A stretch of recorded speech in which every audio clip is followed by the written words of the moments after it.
여러분 안녕하십니까?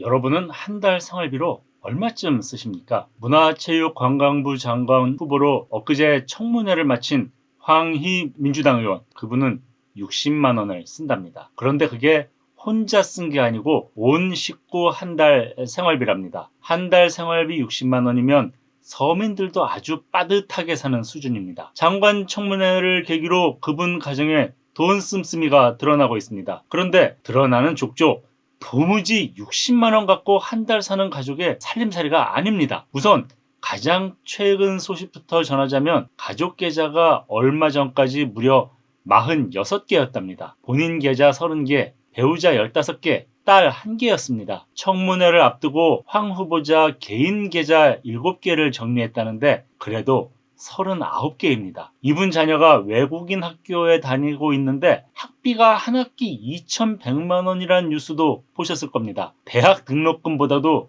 몇 배나 비쌉니다. 이 돈 마련하려고 황 후보자 아내분은 미장원도 가지 않는답니다. 그런데 아무리 그래도 월 60만 원으로 생계가 가능할까요? 또 납득이 되지 않는 게 이분 자녀의 조기 유학 자금이 어디서 나왔느냐는 겁니다. 이분 자녀가 엄마와 함께 5년 외국에 머무는 동안 황 후보자가 약 2억 5천만 원을 송금했습니다. 학비 마련을 위해 아내분 명의의 오피스텔을 팔았답니다. 그런데 오피스텔 판 해가 유학 마지막 해인 2015년입니다. 황 후보자의 아내와 딸이 외국 체류한 게 2011년부터 2015년까지입니다. 그러면 이런 의문이 듭니다. 2011년부터 2014년까지 송금액 2억은 어디서 났는가? 이때는 황 후보자가 국회의원이 되기 전이었습니다. 그 기간 총 수입은 1억 4천만 원 정도라고 합니다. 1년에 1억 4천이 아니라 5년에 1억 4천이란 얘기입니다. 무슨 얘기냐? 물만 마시고 살면서 송금해도 1억 원 이상의 돈이 빈다는 뜻입니다. 수입이 턱도 없이 부족한데 자식은 엄마와 함께 유학 보냈으니 능력이 참 대단합니다. 이번에는 해외여행 얘기입니다. 황 후보자는 자녀 학비가 많이 들기 때문에 생활비를 아껴야 했다고 했습니다. 그렇게 내핏해야 하는 사람들이 무슨 돈으로 해외여행은 그렇게 자주 갔습니까? 이분 국회의원 된 다음 해부터 해마다 가족 해외여행을 나갔던데요. 2017년엔 스페인을 갔습니다. 2018년엔 미국과 체코 그리고 폴리네시아를 다녀왔습니다. 2019년엔 베트남과 러시아를 여행했네요. 황 후보자의 삶을 들여다보면서 저는 프랑스 철학자 롤랑 바르트가 한 말이 생각났습니다. 이념은 좌파여도 일상은 부르주아를 지향한다.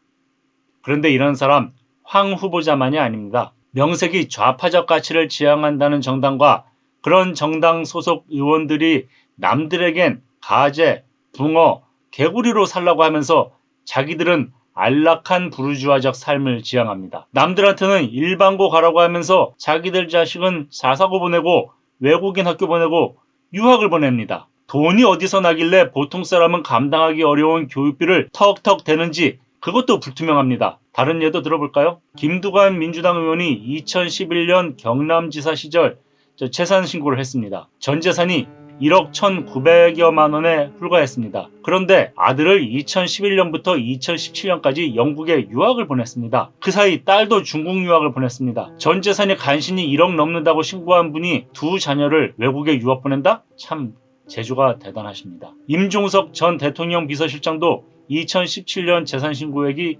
4억 3천여만 원이었습니다. 결코 넉넉한 규모라 할 수 없습니다.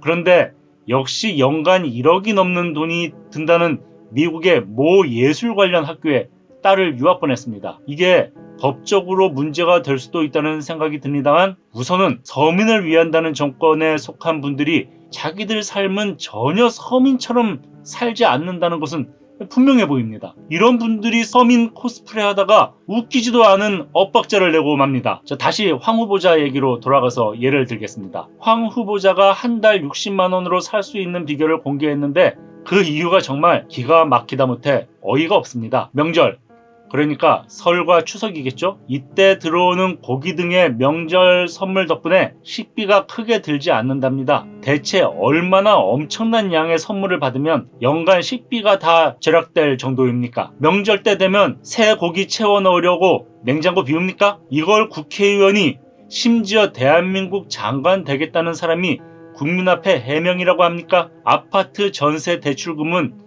출판 기념회에서 받은 후원금으로 갚았답니다. 출판 기념회에 들어온 돈이 7천만 원 정도랍니다. 그게 자기 대출금 갚으라고 준 돈입니까? 보통 사람은 그냥 책 내면 끝입니다. 서점에서 팔려야 인세가 들어옵니다.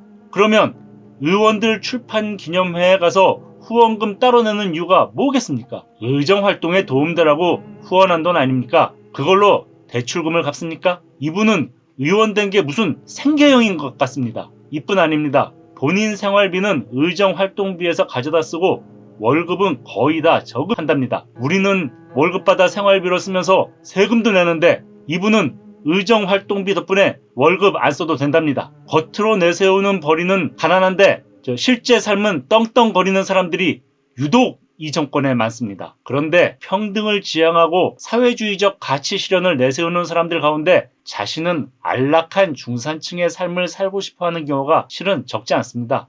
폴란드 출신으로 독일에서 활동한 사회주의 혁명가 로자 룩셈부르크라고 있습니다. 마르크스주의에 입각해 사회 변혁을 추구하다가 독일 비밀 경찰에 암살당했습니다. 룩셈부르크에겐 평생 짝사랑하던 레오 요기헤스라는 사람이 있었습니다. 아주 잘생겼습니다. 프랑스 역사학자 막스 갈로가 쓴 로자 룩셈부르크 평전에는 요기헤스의 사랑을 얻기 위해 룩셈부르크가 보낸 연서들이 공개되어 있습니다. 그 연서를 보면 사회주의 투사의 이미지는 간데없고 평온한 부르주아적 삶을 갈구하는 모습이 드러납니다. 로자는 드디어 2층에 자리한 원룸을 구했다. 그 방은 우아한 가구를 갖추고 피아노도 놓여 있었으며 햇빛이 잘 들었다. 또 녹음이 우거진 작은 발코니로 통하게 되어 있었다.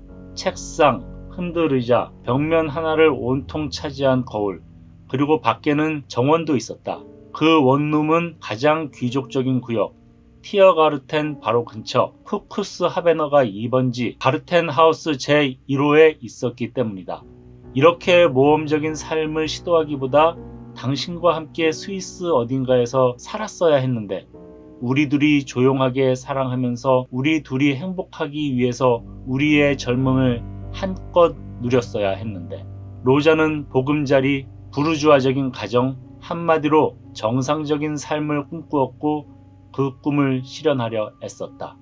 저는 이런 꿈을 나쁘다고 말하려는 게 아닙니다. 사실 저 같은 우파는 이런 삶을 지향하고 남들도 그렇게 살기를 바랍니다. 그러기 위해 각자 최선을 다해 노력해야 합니다. 지금 이 나라 집권 세력은 평등하고 정의로운 세상을 지향한다고 합니다. 그런데 자기들 삶은 부르주아적인 안락함을 추구합니다. 서양의 우리의 강남 좌파에 해당하는 캐비어 좌파라는 표현이 있는 걸 보면 우리만 그런 것도 아닌 것 같습니다. 자기들은 식당에서 고급 캐비어 먹고 자녀들은 좋은 학교, 비싼 학교 보내면서 대중을 향해서는 너희는 그러면 안 된다고 말하는 사람들입니다. 조국 전 법무장관 부부가 강남 좋은 데 살면서 특권과 반칙을 써서 자녀들을 명문대와 의대에 보내는 걸 보면서 우리 사회는 이들의 이중잣대에 기가 막혀 했습니다. 그런데 그 비슷한 사례를 황희 후보자에게서 다시 보게 됩니다. 이런 분들에게 한 말씀 드리고 싶습니다. 좋은 집에 살고 해외여행 다니고 자식 좋은 교육 시키는 거 말리지 않습니다. 다만